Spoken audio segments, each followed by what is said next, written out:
Hey guys, welcome back to the Ducks and Dogs podcast. My name is Mike, here with my co-host Matt. How you doing today, Matt? I'm great. I haven't slept well in 3 weeks because of fall camp. I'm tired. I'm exhausted, and school started. But I'm great. It's good to be back. It's good to be back doing the show and stuff. So glad to be here. Yeah, so if you guys were wondering why there were lapse in episodes, basically, honestly, I was supposed to get a random guest and fill in for Matt whenever we didn't have Matt because he was in camp. He's an NAIA football player, as we've mentioned on the show previously. And I actually got busy. I just got a new job, so I've been working on that. So it's my fault, but we are back on it. Today we are going to be talking about a few things: Washington recruiting, the new alliance between the conferences, and the QB battle emerging at Oregon that everybody thought was a done deal for Anthony Brown. But now it doesn't look to be quite that way. So real quick, we're going to dive into that alliance. I don't think much of it. I think it's like a verbal agreement that doesn't really matter and is going to have no real impact. Do you feel any different about that, or do you think it's like actually worth anything? I think it could be worth anything from the new commissioner's kind of point of view. The way he's been tweeting about it, it's supposed to be a big deal. I think until things are like set in stone, it's not going to be much. Though I did hear rumors today that more conference separation rumors that the Pac-12 got Kansas State and Oklahoma State. Did you hear I that heard today that too? too. Yeah, which I think I that hope wouldn't be not. too bad. But really, What do they provide? Mediocre fan bases and a Oklahoma State, mediocre football team? Oklahoma State, good for basketball for sure. Good for football. Kansas State would be But competitive in football. are they even the best options from that conference in those sports? Like Texas Tech might be better at basketball. Baylor's better at basketball Mhm. for sure. Yeah, Uh, I, Iowa I State's the like best Oklahoma football State. team. Oklahoma State's pretty well rounded. That's why I like it. They're solid, Kansas State's kind of that's. I mean, their football teams are pretty at least decent. competitive. Yeah, I don't know about basketball. Are they okay? They're kind of up and down, aren't they? Mm, I have no Or am clue. I wrong in that? I don't know. I don't. I mean, I don't see them enough to know, so they're obviously not that good. Yeah, so I But just wanted to get your opinion on that and see what was going on. And obviously that dropped today, so we don't know all that much about that agreement or what it really entails. It's just something to try and mhm. counter the Texas and Oklahoma joining the SEC. So Yeah, for sure. what we're gonna do next is I'm gonna give Matt the floor, and we're going to talk about recruiting at the University of Washington and why it does or doesn't matter depending on what Huskies you talk to. So pretty much the way that I've been hearing this news is through the past 3 weeks. I haven't had much free time being in fall camp, right? So I'll go on Twitter for about 30 minutes a day, maybe before bed, like an hour. And it pretty much trickles in as like I check my DMs and there's either a group chat blown up with me tagged a million times, or Mike has sent me like 5 messages and I have like 5+ notifications with me being tagged and stuff. And that's how I found out about the Ben Roberts decommitment, which then set ablaze this whole fiasco on Husky Twitter, where yet again we are divided on opposite ends of a spectrum regarding recruiting, are we doomed, etc., etc. So that's how I found out. Pretty fun stuff. But it's just with UW recruiting right now. Obviously, we've had what, 4 decommits this cycle, hmm correct? And two of them Yeah, decommitting right after, actually three decommitting right after a visit or offer from Oregon. The one who decommitted right at the same yes, time as Sir Mel's, I forget his name, and then you have Ben Roberts after visiting on I do Saturday Night too. Live. For sure. Did I know Sir Bell's obviously flipped to Oregon? Did the other one flip or no? I think Or do he we know yet? wants to go to Oregon, but I don't believe he's a take. I Okay, think we're doing better with gotcha. guys that are higher ranked than we expected to be.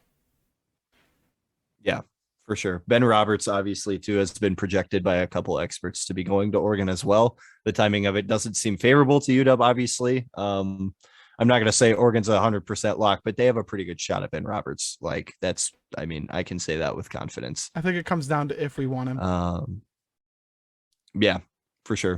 Other So, than that, where would he go? Would he commit back? Like, I mean, where else? if you ask Washington fans, he doesn't deserve an offer anymore. Uh, hmm. I don't know Yeah. about So that, does it but make it sting anymore that three of your four decommits this cycle are decommitting because of your biggest rival in Oregon? It makes it suck, but I think the bigger alarms are the fact that Washington is getting decommits in the first place. Hmm. It does make it sting extra, but the bigger issue at hand here is the fact that we are losing decommits. I don't know. In the Chris Peterson era, like I don't remember that many players decommitting, if any. Now, granted, I didn't follow recruiting as closely as I do now, but I mean, that just wasn't a big issue with Chris Peterson. Obviously, with the transition to Jimmy Lake, recruiting has been, talked about as kind of the main issue with him, the main concern with him. And I think it just kind of boils down to like the recruiting philosophy they have is they're not flashy. They don't get out there. Like they just, go after their guys, they land them. And with Chris Peterson, the expectation was kind of like you land your guys, you keep them, you don't really have to worry about them, right? And I think Jimmy Lake has kind of carried that over. But what he's finding is that recruits are leaving because, I don't, granted, I obviously am not on the inside. I don't know if what Jimmy Lake's telling him that's different from Chris Peterson, but it's not the same as Chris Peterson, which is obvious because they have pretty similar philosophies. It's just that now under Jimmy Lake, guys are leaving. And Jimmy Lake doesn't have the cachet to do what Chris Peterson did. Chris Peterson built that up as a head coach at Boise State and then coming to Washington and having success at Washington right when he gets there. Jimmy Lake hasn't had that success. He's been there. He's lost to Oregon every year he's coached. He hasn't won the Pac-12. Like there's nothing that he has to stand on when it comes to recruiting guys directly against the other Pac-12 schools. I would also just like to point out that Jimmy Lake hasn't even played Oregon. So that is a statement you cannot make yet. I thought he was he was a coordinator. I forget about that. Yep. So Washington is 0-2 against Cristobal, but Lake wasn't. Yes, Lake hasn't even played Oregon yet as head coach. So gotcha. Okay, so Washington in itself has nothing to recruit against, like Mario Cristobal or, I mean, honestly, if USC's semi-decent, neither Oregon or Washington is recruiting on the level of USC, but they're still not semi-decent. Yeah. So what has to change? Like, I know we've been over this many a times, but it's gotten worse since the last time we've talked about it. Like, it has gotten worse, and I've kind of hinted at it. I haven't really got the chance to really dive into what I actually think about this. So here we go. Matt's putting out his own opinion for once. The thing that I like about Jimmy Lake with recruiting, all right, I'll start with the positives, is that I like kind of the honest, humble, I don't know what to call it, maybe old school even style of recruiting where you're not really getting out there, but you're landing call it the ineffective. Guys. I'll just stick with my definition. So pretty much, God, I got off track already. What was I saying? You were talking about his humble approach to recruiting, the positives. Yeah. You got so into the I negatives. think I personally like that approach. I'm kind of the same way. I like that type of style, of a coach, a little more old school, a little more down to earth. Here's the problem with that. The problem with that is that with recruiting in today's college football world, it does not work. And I do like it, but it just doesn't work, and it has to change one way or another. You got to get new people on the staff, whether that be in coaching, whether that be in marketing, both, or just some kind of changes to where, we start getting out there more, because UW actually has quite a bit to offer. I think people don't realize that with recruiting is that there is a lot of things you can sell. You can sell development, which granted is kind of the only thing we do when we recruit, but you could sell it even more. And guess what? You could sell Seattle, the greatest setting in college football. I mean, there's so many things to offer going to UW, one of the best public universities in the country and in the world. Like, I mean, there's a lot of things you can go off of, not just even based in athletics, and they refuse to go out of their way to get uncomfortable to market these things. And that is what really bothers me. I don't think Lake is doing anything inherently wrong, and I don't think his philosophy is necessarily bad. It's outdated. He hasn't recognized that with college football today, that's something you just can't do. You know who he recruits like? Chip Kelly. You think so? I didn't follow Chip Kelly's recruiting. Chip Kelly was at Oregon, we didn't deeply offer that many people, and he didn't like recruiting, so he was just quiet about it. And he landed who he landed, and he got sleepers a lot of the time. And a lot of the high profile guys stayed committed to Chip Kelly because of the success. If Lake sees that success, they might have a good class after. So what would this be? Probably the 2023 class that would end up being good. Yeah, because most of the 2022 class would be set already. Yeah. But is it too late at that point? You're going to have 2 or is it 3 mediocre to bad classes? Well, it depends too because I think 2021 was 2020, his first one. yeah, and 2022 is going to be a 20 bad class. It's going to, I mean, as it's far as pretty, standards for previous years, yes. I mean, they're still going to land for at where top. you guys want to be, it's going Yes, to be a bad yes, class. yes, yeah. In So that context, yes. is it too late now? Two recruiting classes of bad classes means you're going to Mhm, have some really bad teams at one point. mhm. Even if it's only for a year, maybe 2 years, you're going to have a really bad team. Is Lake going to be good enough with that one good recruiting class in 2023 to make up for that? Here's the thing. I saw a statistic yesterday, something I never even really looked into. The current roster. The current roster has about 70 technical freshmen right now. Technical meaning like redshirt. 75 technical Yeah. freshmen. Yeah, second year freshmen, blah, blah, blah. Yeah. So you're talking about second and third year guys. I think as of Half of them are the I- bad class, though. yeah, half of them are that, lower than standard class. I'm not going to be that negative. You can do that. You're the Duck fan here. Um, but the other half of that are still guys in those other classes that are going to be able to contribute and develop. Also, we have to take into account that, how many of those guys are going to go into the NFL before, their 4 years are up. If you're a third year freshman, you're not going to stay for 7 years. Like that's just not going to happen. What You is know, Otten still technically a freshman? Because he's gone. yeah, I don't think he's technically a freshman, but You I have think, a few guys who are gone after this year. Like, just like we yeah, have Kayvon who could stay, he's gone. Kayvon's yeah. gone. Mhm. So, I mean, do you think personally, all blinders off, do you think that you guys have enough to get over this recruiting hump? Not whether you think Jimmy Lake's a good coach. Do you think Yeah. you have enough, like, no matter how good of a coach you are, without talent, Yep. you're not going to win enough games. Do you think you have enough to win enough games to get back up to where you were? Or do you think this 2022 class needs a change and fast? I personally think we can. I think we can get over the hump, but things have to change by next cycle. The hump being, The hump being the past two recruiting classes oh, and okay. us still being competitive. I thought you meant a national championship because that's Oh, what people whoa. say. That's why I Whoa, said. whoa, whoa. That's I was why- referring to the hump you were just talking about. That's why I was like, the hump being what exactly?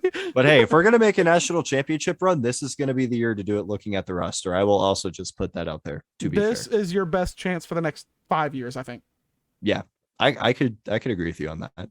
But I still think we'll be good. I think we'll still be competitive. I think we will still be at the top of the North. And I think that with 2021 and 2022 going the way that they did, I think that they will still be okay. If 2023 is bad, then it is panic mode. The living room's on fire. Like I just woke up and the house is burning down. Is You know what I Lake's mean? seat getting a little warm at that point? Yes, 100%. I think even after the 2022 cycle is going on its current trajectory, It's slightly warm. it is heating up. Not like a lot, It's but lukewarm. it's lukewarm. It's not cold anymore. He's been sitting on it for a bit. His butt's kind of heating it up a bit. Like that. Maybe the AC turned off. Maybe the AC's broken. Like it's starting to get a little sweaty. Get a little sweaty. Okay. Get a little sweaty. Hot take from FQ Washington is his seat's getting a little, mildly warm. little sweaty, right? And I think you still have enough in Lake's the Jimmy Lake is Jesus boat right now, where and again, the Husky fan base right now is either you hate Jimmy Lake or you love Jimmy Lake. Even then, you have guys like Wilbur who don't hate Jimmy Lake. He just knows that there's an issue. Yes, for sure. And recruiting, especially, you have guys in the recruiting boats. You have like Acropolis, Wilbur, yeah, the guys who know there's a problem. They don't think Jimmy Lake is bad per se, yeah, but they know there's a problem. They They're not gonna recognize deny there's it. something going on, and then there's the other camp who thinks there is nothing wrong. Development is the only thing that matters. Granted, and it does matter to an extent, right? We're gonna have one of those guys on here soon. Shout out Hood Husky. We love you, Love you, big dog. Love you, big dog. But I mean, yeah, it's just there's very few kind of in the middle right now, and I try to say I'm in the middle. I've kind of swung multiple directions just in the time I've been doing what I've been doing because I've finally been able to. I've been in Husky Twitter long enough to where I've seen both sides. And it's just kind of like, holy cow. You just troll sometimes, though. You're just like, yeah, everything's fine on the timeline. And then you'll be DMing and be like, oh, shit.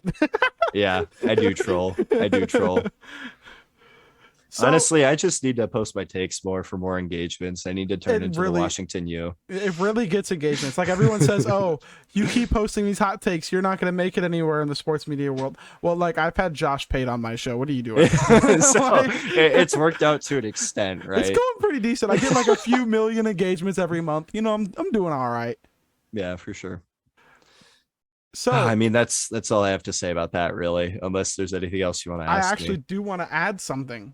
So Okay. you want to hear my opinion on what is going the 2023 class is going to hinge on?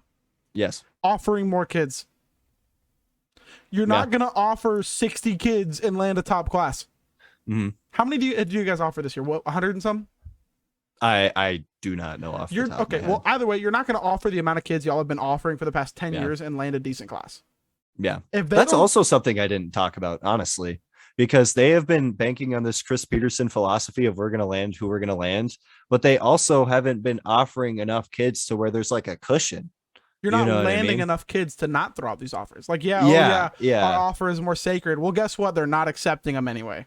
The 2021 class, I can't remember how many commits we had, but it was a small class. Like Mhm. it was pretty small. And I don't think you planned on it being small. No, I don't think we did either. But yeah. Yeah, so I think that's going to be huge. I think if you guys aren't offering 200 plus Mhm. kids in 2023, it's not going to be a good class again. Like, I mean, Yeah, it'll we've seen you're not going to keep all of the top talent in the state of Washington. I think we could say at this point you're not keeping it all. You maybe keep a couple of them. You'll keep about we half. usually keep about or more than half, Exactly. at least even from the past few classes. And if we're being completely honest, you're going to land third fiddle out of California after Oregon and USC. Yeah. Also Alabama's going to steal a guy, Clemson's going to steal a guy, you know what I mean? They always do, you know. Yeah, Ohio exactly. State probably in that mix too. So like you guys need to throw out some offers and get guys who, you know, everyone thinks is going to go to one school, and then like that school lands another guy at that position, so he's not a take anymore. You steal him last minute. That's what we were doing the first year of Taggart. It was guys who were high profile commits who were in battles with other schools. The other schools land somebody they view as better, or they didn't want to wait for the other kid. We took that kid. And that's what you're going to have to do if you don't want another abysmal class. You got to offer kids. You can't just throw out 110 offers and feel like you're going to land a top 25 class. Because like at this rate, a top 25 class would be improvement. It would. I mean, at least from the past 2 years. I mean, obviously this cycle isn't over. Things can change, but I mean, we It's need not some gonna pretty be drastic fun. changes. Yeah, You we would- would need a lot of things to go our way if You we would wanted need that Troy to happen. Franklin to flip. Yeah. I don't know if that's happening. So, Yeah, exactly. Troy Franklin's already on Yeah. campus. but like we said though, I mean, that just goes back to the same statement of something's got to change Will at it? some point soon. I think All wishful thinking aside, is it going to change? Oh, Is the philosophy okay. going to change? if I'm putting the wishful thinking aside, Yes. Do you think they will change it? I know you want them to, and I think Jimmy Lake wants them to. Will the administration allow it? I don't think in time. So you I think they will make changes, but I do not think they will make them in time. They I've- were taking the. Sorry, go go for ahead. it. You got it. Okay, I was saying the administration took the right steps. They hired a new marketing person and promoted somebody else He's really good too. internally. Yeah, he's really good. I forget his name, but I know he did good stuff wherever he was from. It was so long ago, I forget. I looked into it though, and he's really good hire from what it looks like, right? But I think it's going to be too little, too late. I've told you many a times, even in private, that I think Jimmy Lake's a really good coach. Yeah, But I think he's going to get fired. Not because he's a bad coach, but because the administration kind of held him back in a sense. And by the Yeah. time they loosen the reins a little bit, his seat's going to start getting hot from the fans. I think it'll get hot Yeah. from the fans way before the administration fires him, that's true. because your administration doesn't care about sports. They think they're Stanford when they don't have the 200 years of being Stanford. Yeah. So, like, I mean, as much as I think Jimmy Lake's a good coach, I would love to have him as a D coordinator at Oregon, or if Mario left, shoot. Come We've hang out talked with about us. it. Jimmy Lake is a great X's and O's guy. I love him as I a think- football coach. I don't think he would be a bad recruiter, but I just don't think. Like, do you think it's Jimmy Lake saying, I don't want to offer all these kids, or is it the administration saying, oh, hey, only offer so many kids? See, that I can't tell. I wish I had an answer for that. I really don't know, because I think it over and I think, If it well, comes it's out, probably the administration holding it back, but then it's like, well, then maybe Jimmy Lake's not fighting for it. And then I don't know. if it came out that Jimmy Lake didn't want to offer more kids, then it's on you, Lake. Like Yeah, that's on you, 100%. dog. Like there's For nothing sure. I can't defend you anymore. Like if you're not gonna throw out offers like that, if that's your philosophy, you can't be a head coach in the modern college football. You just can't. Like it's not gonna work. You could be Yeah. if you're X's and O's guy and you don't want to recruit, you don't want to throw out a bunch of offers, you don't want to pander to these kids, then you got to be a coordinator. Sorry, like you got to be a Yeah. coordinator and hire good staff. Unless Yep. you're Clay Helton, which he's starting to do better at it. He's hiring better recruiting staff around him, and he just hands them that. Like he says, "You guys got that." Dante Williams, go recruit Corey Foreman. Like go get him. I'm not handling that. You handle it. So like, I don't know. I hope Yeah. Lake succeeds. I think he's a great person. I talked to him in a Pac-12 media conference that I was invited to. Seems like a really great dude. Nice. But Yeah. I just don't think the changes are gonna be made in time for him to save his job. I personally don't either, but like we said, that's without wishful thinking. I think that, like there is still a good chance that things could change in the right direction. It's about 60-40 that it's not going to change, I think. I can't throw numbers out there, but it's pretty close to half and half, I'd say. Yeah, I just lean a little bit on the side of your administration is for dumb. Yeah. Yeah. So I'm just leaning on the side that your admin is dumb, and I don't think Lake's a bad coach. I don't think any of that, but not a bad coach. it's just going to be too little too late. Yep. And are you back into that 2008 to what 2000 to 2012 pit after that? If we hit a slump, I don't think we hit a slump that hard, honestly. I don't think. Well, I'm saying if it comes to having to fire Lake, what happens? What coach is going to be like, yeah, I want to go there where the administration is going to hinder me and chain me and not let me do what I want to do? I don't know. Jonathan Smith? I don't think about it because I don't want it to get to that point. So if I don't think about it, it won't happen. Lake is your best option. I mean? Lake is your best option, but they got to loosen the reins a little bit. Yeah, for sure. And I hope we do get some context to what's going on at some point, because right now it's just question marks of who is at fault. Even if it's after the fact, like say this all goes down, Lake gets fired or doesn't. Something's got to come out eventually so we know what is going on. Like, is it Cohen's fault? Is it Lake's fault? Like, whose fault? Otherwise, we're just going to be pointing fingers at It's just going to be a torn fan base the entire time. Yeah. We're already getting to that point, So now we're going to dive into another topic. This one's more Oregon related. So last time we recorded a podcast, it seemed pretty clear that Anthony Brown was going to be the week 1 starter for Oregon heading into the Fresno State game. But as of right now, I don't know if you've heard much. You've been at camp as well. It doesn't seem so certain. Like if you go to the 247 Sports podcast with Matt Prame and Eric Scopel, they're thinking Ty Thompson might win the job. And if you looked at the scrimmage, Mario Cristobal said Ty Thompson played the best. Anthony Brown didn't look great. Ty Thompson played the best, and Ty Thompson's been balling in camp. Like I told you, a summer makes a big difference. It can. Once you start at that camp in the spring, you get that summer gap to that fall. That is when the biggest of differences are made. And I, for one, am hoping it's Ty Thompson starting week 1 because I feel like he gives us the best chance to beat an Ohio State.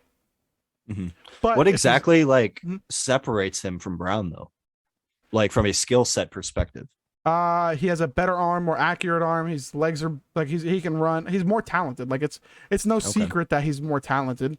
Ty Thompson was a 5-star. Anthony Brown was a 3-star. Like it's not no like hidden secret. It's just Anthony Brown does have that experience and those reps behind him, and that's the main argument for Anthony Brown. Development matters. Yeah, but you can only develop so much when you're a certain level of talent. I'm just saying a typical douche reply there. Yeah, so. I know. But so I mean Duke. I think it's I'm Duke. hoping it's Ty Thompson. Whatever. I thought Robbie Ashford was the next best shot outside of Anthony Brown to take that job. But with Ashford picking back up baseball, it seems like I don't know what happened. He's been banged up also during this whole fall camp. So it'll be interesting to see what it comes down to. If it's Ty Thompson or is it Anthony Brown and how that affects these first 2 games and the play calling with Joe Moorhead. Because Joe Moorhead's the offense we ran last year was not a Joe Moorhead offense. Like that's not what Joe Moorhead runs. That seemed like more of Arroyo's offense with a little bit of Joe Moorhead mixed in because we didn't have a long enough offseason to actually run plays and get stuff going. That's fair. And I think Ty Thompson fits that off like a Moorhead offense a lot better than a Anthony Brown does. Ty Mhm. Thompson can push the ball. So this is the main difference and benefit with starting Ty Thompson over Anthony Brown, is that Ty Thompson can push the ball deep and inside the numbers. So Okay. Anthony Brown can push the ball deep, but it's gonna be close to out of bounds. The receiver probably ends up out of bounds when he catches the ball. And that's about all he can do when it comes to deep balls. He's really accurate intermediate. He's really accurate short, and it's just pushing the deep ball. And can you beat an Ohio State without a good deep ball? I'm not sure. I don't know. Ohio State also has a new quarterback, but I mean, I'm pretty confident the quarterback's going to be pretty good. Like, Yeah. it's Ohio Ohio State. State's always got like 2 or 3 really good quarterbacks at any given moment. So And we normally have a good quarterback every year, but this year, it's questionable. Because it's interesting to point out that is weak point appropriate? Would you agree with me if I said it's the weak point of at least the offense? I kind of disagree, but Oregon fans are going to hate what I think is the weak point of the offense. Yeah, true. I would say, I mean, I'd say running back. Weak. You think so? CJ Verdell can't stay healthy. Travis Dye can't hold on to the ball without fumbling it. Sean Dollars is injured, and then the rest are freshmen. That's actually an interesting take. I would definitely argue with that backfield that the quarterback is kind of the biggest question mark. I like the talent we have, but Travis Dye doesn't want to put on gloves. CJ Verdell just gets hurt, and Sean Dollars is out for an undefined amount of time. He seems to be practicing now. Maybe he'll be back sooner than we expected. If Sean Dollars is healthy, it's clearly quarterback. But Sean Dollars not being healthy, CJ Verdell last year, his whole ghost injury thing, and Travis Dye put on some gloves. So, I mean, it's quarterback and running back. His tight end looks really good. Offensive line is never going to be bad again as long as Mario Cristobal's the coach. I was going to say that O-line's going to be dialed up for a long time. Yeah. So. Wide receiver. I have never seen this much wide receiver talent at Oregon ever. Man. So, like, it's running back and quarterback right now, which, if you think of Oregon, ever since I've started watching football, we've had, what are the quarterbacks? Was it Darren Thomas, Jeremiah Masoli, Dennis Dixon, Marcus Mariota, Justin Herbert. Like, we've had Vernon Adams. We've had quarterbacks. And then we've had LaMichael James, Kenyon Barner, Byron Marshall, Royce Freeman, DeAnthony Thomas. Like, why does Oregon doesn't have a running back and a quarterback? Like, what is going on? Oregon doesn't have a running back and a quarterback. I just find it interesting. I wonder, like, I don't know. I just feel like that offense is going to be weird to watch without those two factors being kind of the main carrying points. That's why I want Ty Thompson. And I was hoping for Sean Dolly's health, but stuff happens. Hopefully he's back sooner than later. Yeah, you see CTF, like, he tweeted something the other day. Sounds like he's going to be back sooner than he expected. See, I'm kind of nervous because everybody seems to be coming back earlier than they think they were going to, and I don't know if, like, is people going to get re-injured? Like, I will tell you right now, as somebody who is currently rehabbing an ACL back, like, in my opinion, maybe he's healthy. He's going to be back way too fast. I've torn my ACL. Yeah, as somebody who's currently rehabbing a torn ACL, like, I am totally taking my time with it. I have another teammate who's torn his ACL for the 3rd time now because he rushed it. Like, he came back in 4 months to activity. And, like, obviously, if you could stay healthy and push that timeline, like, good for you. But your re-injury rate, if you make a full recovery on the full timeline, is still 20 to 30%. That is what my surgeon told me. Obviously, every injury is different. CTF had an Achilles injury, so that could... Achilles is worse than ACL too. Is it? I didn't know that. Historically, Achilles have ended careers. Yeah, well, I mean, ACLs have, but it's not like one Achilles tear has ended careers. Yeah, okay. It takes multiple ACL tears to end a career. Like, Kobe Bryant, was Kobe Bryant ever the same after he tore his Achilles? And it's a good point. How many athletes are better than Kobe Bryant in the history of athletes? Not a whole lot. And one Achilles tear changed him forever. I'm just saying, like, to go back to the point, like, obviously you push that timeline, like, you're already looking at a re-injury rate with a full recovery of 30% plus. And that might be wrong, but that is what my surgeon told me about my ACL. So I assume with injuries that are worse, it's higher. Right. And, like, if you push that timeline, you're getting into 50, you're getting into being more likely to re-injure it than not. That's what that is a scary thing. And now, obviously, ZTF is a great player, and would it help Oregon if he wasn't playing? Yes, but this is not why I'm saying that. I'm saying, dude, you are lined up to get a payday, whether it's first round or second round. If he stays hurt and it takes him a little longer to get back, it's probably second, maybe third round. But he's a first round talent, and people said that about Tryon too, and he squeaked into the first round. I think he'd still be a first rounder either way. So don't risk that just to get back early and be like, oh, I need to add film for my draft stock. Like, dude, if you take the Anthony Thomas or Ifo Ekpre-Olemu, for example, they come back, get hurt, go from first, maybe second round picks. Ifo was a lock for a first round pick. Like, everyone thought Ifo was a first round pick. He was the best corner in the country, and comes back, gets hurt, seventh round pick. D'Anthony Thomas come back, gets hurt, sixth round pick. Don't risk it to try and improve your draft stock when you don't have to. Come back at 100%. Wait till you're healthy. And especially being at UW, NFL teams will draft UW guys. Like, they already know. Like, the Dolphins are on that train. The Bucks are on that train. The Lions are hopping on that train. The Cardinals are definitely on that train. Like, you have a lot of NFL teams that trust the development that goes in to the Washington Huskies football program. Like, your draft stock, even if it drops, will not drop that far. So, yeah. And like, ZTF, I hope you recover, but man, I personally feel like you're coming back a little early, and it scares me as somebody who played football for a while.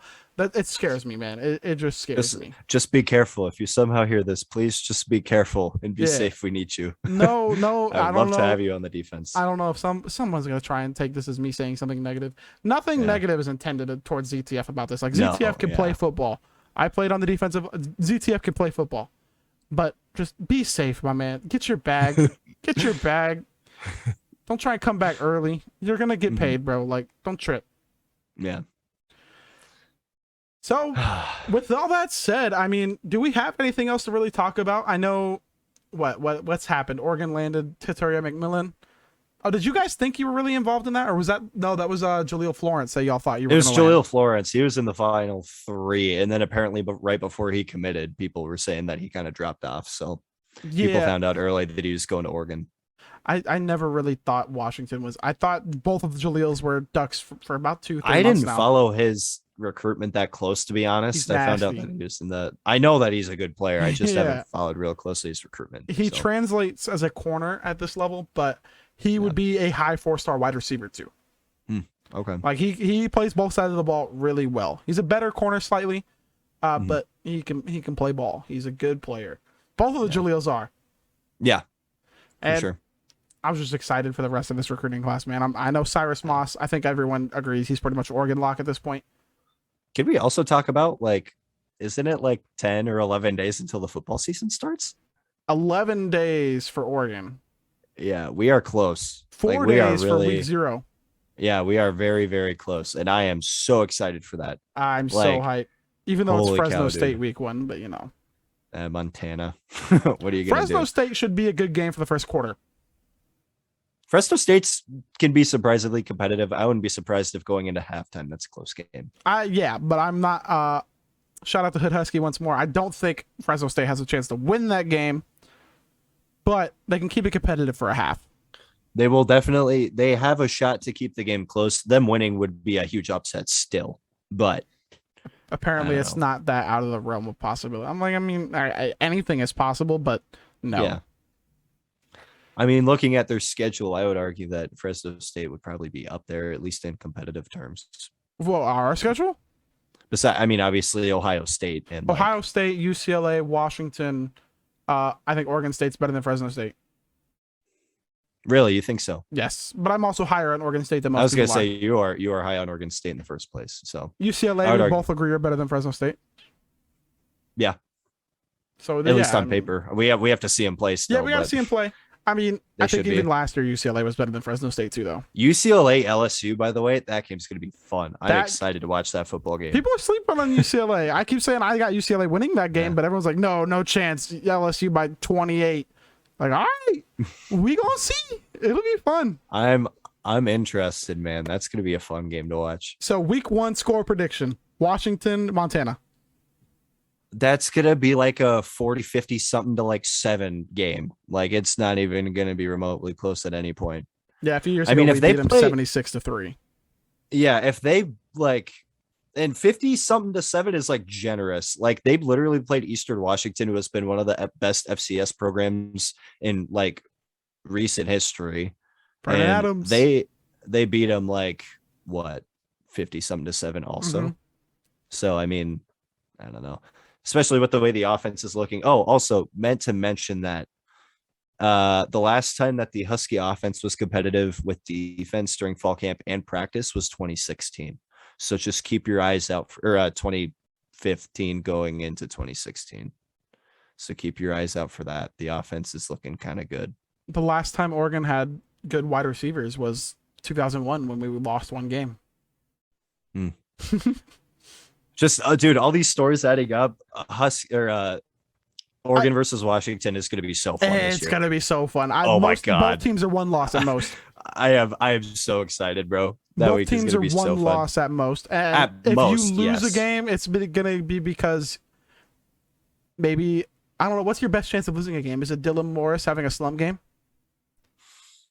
Because we know I would say so.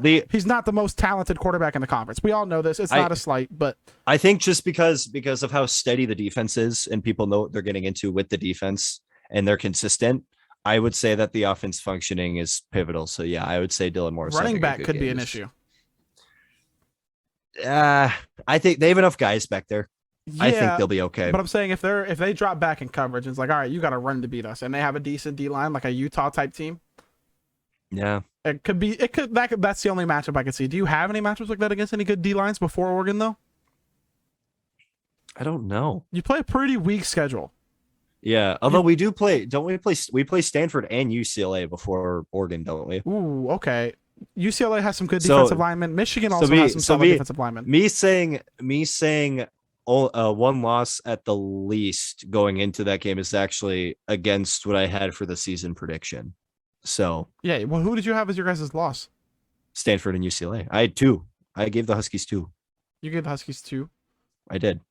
Remember when we did that episode of conference predictions? You have y'all losing to Stanford then beating us. So that's shameful. I don't think that's shameful. I think that's realistic. I think Stanford is boo-boo. I am more scared for Stanford at the moment. At the moment, I'm more scared of Stanford than Oregon. I got to be honest. Huh? Yep. I'll say I mean, I know they beat you after practicing in a public park and all, but that's why I'm scared of them. I don't know what you're on, man. Stanford is not intimidating. I'm just saying, man. I'm just saying. But also, it's either them or Cal every year. Every single year, it's either them or Cal. Garbers is still a Cal, right? I don't know. I think he is.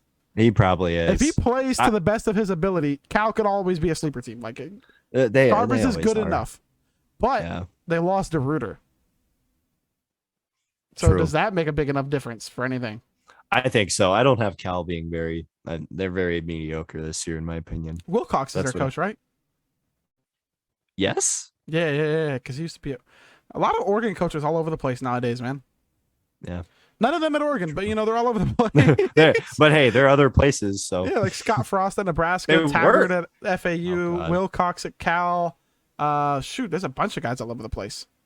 Mm-hmm. Helfrich will probably get a G5 job here soon. Arroyo, UNLV. Probably. True. So yeah, we're all over the place. Are there any Husky head coaches anywhere, or like? You have Quite at Texas, obviously. He's a defensive coordinator though. Well, but he was still like one of the best in the country. Yeah, he's the best coordinator. He's not an HC. Yeah, no. Yeah, I'm talking about guys who are head coaches now. Oh, I don't know if Kwiatkowski could have been a head coach if he wanted. Yeah, I was gonna say he could have. He was of that caliber. And I bet you if he gave Washington the ultimatum, make me head coach or I'm gone, they would have given it to him. Before Lake got hired. Obviously. Yes, yeah, 100%. If he gave them that ultimatum, they would have gave it to him. I don't have a reason to not believe that. So But I do think, like, as much as he may have loved Washington, I think he was waiting for a Texas type program to, be like, hey, what up? Oh, for sure. Yeah. I mean, you never settle at whatever job you're at. Not that you're always looking, but you're always ready for that. Clipping that Matt just called UW settling. Not what I meant. Out of context. Not what I meant. Not what I meant. All right, guys. I do want to thank y'all for tuning into the Ducks and Dogs podcast. This has been Matt and Mike. Hopefully we can get some more consistent scheduling and episodes coming out. Watch out for if Matt gets busy again. I'm going to do an episode with probably Hood Husky. Drop in the comments or tweet at me or Matt on Twitter who you guys think we should bring on the podcast next. Matt, do you have any closing remarks other than UW sucking? It is Dugan time, my guy. It is Dugan time, so recruiting's going great. Dugan time. It is Dugan time, my guy. So recruiting going great. Oh, it's amazing. It's never been better. All these 3 stars should be 5 stars. Never been better. Never been better. Not even when we were cheating in 1990, whatever. Never been better. All right, man. All right, guys. We are going to leave you at that. I want to thank you guys for tuning into the Ducks and Dogs podcast once again. And thanks for all the support you've been giving. We have like 9 or 10 videos at over 100 views now. We're doing great. We appreciate the support. And see you guys in the next video.